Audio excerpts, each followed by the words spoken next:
Hello, good morning dear students. मैं doctor Khemchand Gurjar, associate professor EFM, LBS government college Kotputli.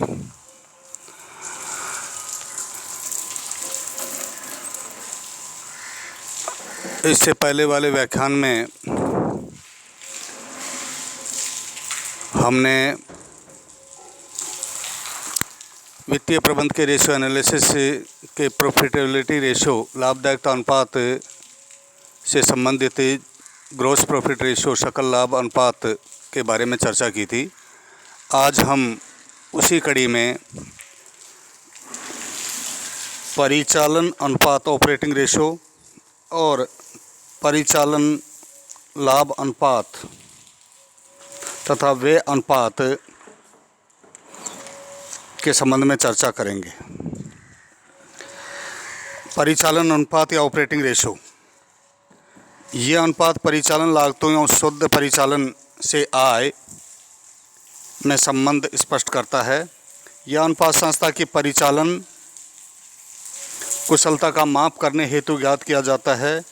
इसकी गणना परिचालन लागत में शुद्ध परिचालन से आय का भाग देकर की जाती है।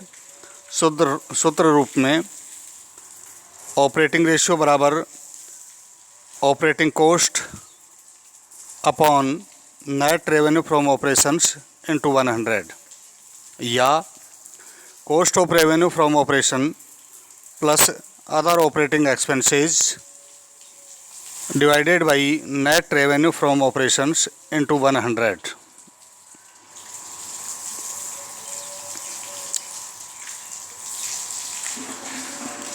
उदाहरण के लिए एक कंपनी की शुद्ध परिचालन से आय 1,80,000 रुपये, परिचालन से आय की लागत 1,20,000 रुपये तथा परिचालन व्यय 19,500 रुपये हो तो परिचालन अनुपात इस प्रकार से होगा। ऑपरेटिंग रेशियो बराबर 1,20,000 प्लस 19,500 डिवाइडेड बाई 1,80,000 इंटू 100, और ये रिज़ल्ट 77.5% आएगा। यहाँ पर परिचालन लागत से आशय परिचालन से आय की लागत cost of revenue from operation तथा अदर ऑपरेटिंग एक्सपेंसेज अन्य परिचालन व्ययों से है। परिचालन से आय की लागत की गणना प्रारंभिक स्टॉक में परचेज प्लस डायरेक्ट एक्सपेंसेस को जोड़कर उसमें क्लोजिंग स्टॉक घटा दिया जाता है। जबकि परिचालन व्ययों में प्रशासन व्यय जैसे वेतन, किराया, डेप्रिसिएशन, संचालक शुल्क, विद्युत, बीमा आदि तथा विक्रय एवं वितरण व्ययों, अल्पकालीन ऋणों पर ब्याज, स्वीकृत बट्टा, डूबत ऋण आदि को सम्मिलित किया जाता है। सामान्य प्रकृति के व्ययों को भी सम्मिलित किया जाता है, किंतु असामान्य व्ययों जैसे प्रारंभिक व्यय, दान, अंशों व ऋण पत्रों के निर्गमन पर व्यय आदि को परिचालन व्ययों में शामिल नहीं करते हैं। शुद्ध परिचालन से आशय सकल परिचालन से आय नगद एवं उधार में विक्रय वापसी घटाने के पश्चात शेष राशि से होता है। निर्वचन एवं महत्व, परिचालन अनुपात व्यवसाय की कार्य कुशलता एवं लाभार्जन क्षमता का माप होता है। यह अनुपात यह बताता है कि शुद्ध परिचालन से आय का कितना प्रतिशत प्रत्यक्ष एवं अप्रत्यक्ष व्ययों द्वारा अवशोषित कर लिया गया है। इसलिए यह अनुपात जितना कम होता है, गैर परिचालन व्ययों ब्याज, लाभांश आदि को पूरा करने के लिए उतनी अधिक लाभ उपलब्ध होंगे तथा शुद्ध लाभ भी अधिक होगा। इसके विपरीत इस अनुपात के अधिक होने पर गैर परिचालन व्ययों की पूर्ति के लिए कम लाभ शेष रहेंगे, जिससे शुद्ध लाभ भी कम होगा। यह व्यापारिक क्षमता की कमी का प्रतीक होगा। निर्माणी संस्थाओं के लिए माना जाता है कि 75% to 85% के मध्य परिचालन अनुपात सामान्य प्रमाप माना जाता है। इसके बाद है परिचालन लाभ अनुपात ऑपरेटिंग प्रॉफिट रेशियो। इसे शुद्ध परिचालन आय अनुपात नेट ऑपरेटिंग इनकम रेशियो भी कहते हैं। यह अनुपात परिचालन लाभ तथा शुद्ध परिचालन से आय में संबंध स्थापित करता है। परिचालन लाभ से आशय सकल लाभ का परिचालन व्ययों पर आधिक्य से होता है। इस प्रकार सकल लाभ तथा परिचालन लाभ का अंतर मुख्य व्यवसाय से संबंधित अप्रत्यक्ष व्यय है। इस अनुपात की गणना के लिए निम्न सूत्र काम में लिया जाता है। ऑपरेटिंग प्रॉफिट रेशियो बराबर ऑपरेटिंग प्रॉफिट अपॉन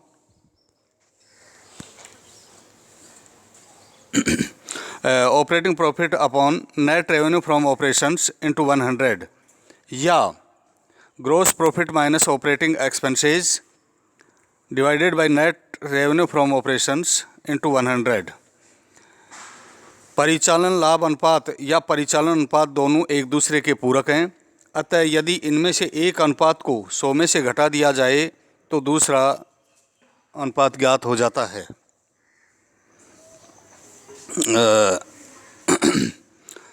निर्वचनीय महत्व।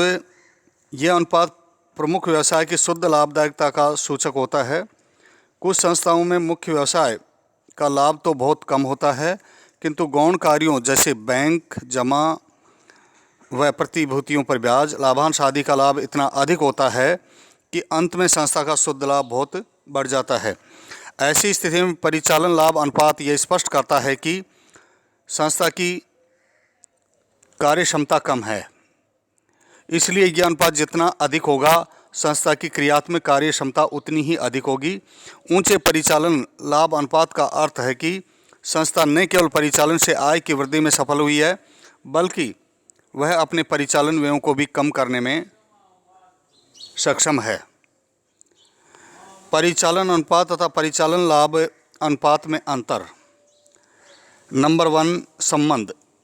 परिचालन अनुपात परिचालन लागत एवं शुद्ध परिचालन से आय में संबंध दर्शाता है, जबकि परिचालन लाभ अनुपात परिचालन लाभों एवं शुद्ध परिचालन आय का संबंध व्यक्त करता है। उद्देश्य।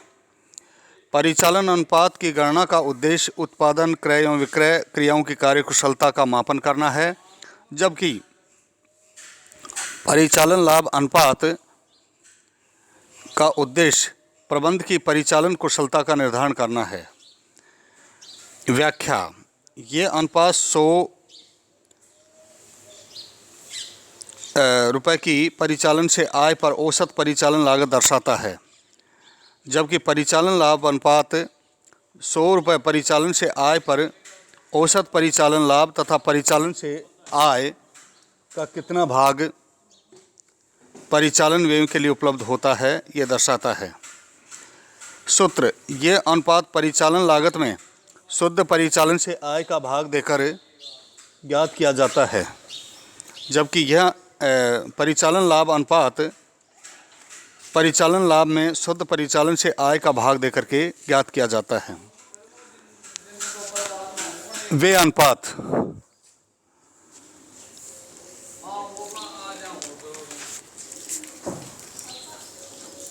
Expenses ratio. परिचालन अनुपात संपूर्ण व्यवसाय की क्षमता का ज्ञान कराता है, जबकि कभी कभी उत्पादन लागत व परिचालन व्ययों के प्रत्येक अंग के विश्लेषण द्वारा व्ययों में बचत या अपव्यय की जानकारी आवश्यक हो जाती है। इसलिए उत्पादन लागत और परिचालन व्ययों के प्रत्येक मद का परिचालन से आय से संबंध व्यक्त करने के लिए व्यय अनुपात की गणना की जाती है। इसके लिए प्रत्येक व्यय की राशि में शुद्ध परिचालन से आय का भाग दिया जाता है। व्यय अनुपातों की गणना निम्न सूत्र से की जा सकती है, जैसे मटेरियल कंज्यूम्ड रेशियो बराबर material consumed upon net revenue from operations into 100। Manufacturing expenses ratio बराबर मैन्युफैक्चरिंग एक्सपेंसेज बटे net revenue from operations into 100। Administrative expenses ratio बराबर administrative expenses upon net revenue from operations into 100। Selling and distribution expenses ratio selling and distribution expenses divided by net revenue from operations into 100 या non operating expenses ratio बराबर non operating expenses बटे net revenue from operations into 100। वे अनुपातों से व्यवसाय के प्रबंध की कुशलता एवं लाभार्जन क्षमता का ज्ञान होता है। इन अनुपातों की पिछले अनुपातों या प्रबंध द्वारा निर्धारित मानक अनुपातों से तुलना की जाए तो व्यय की प्रत्येक मद से में बचत अथवा अति व्यय की जानकारी प्राप्त होती है। आज इसी के साथ आप सभी को बहुत बहुत धन्यवाद। अगले रेशो हम अगले व्याख्यान में चर्चा करेंगे।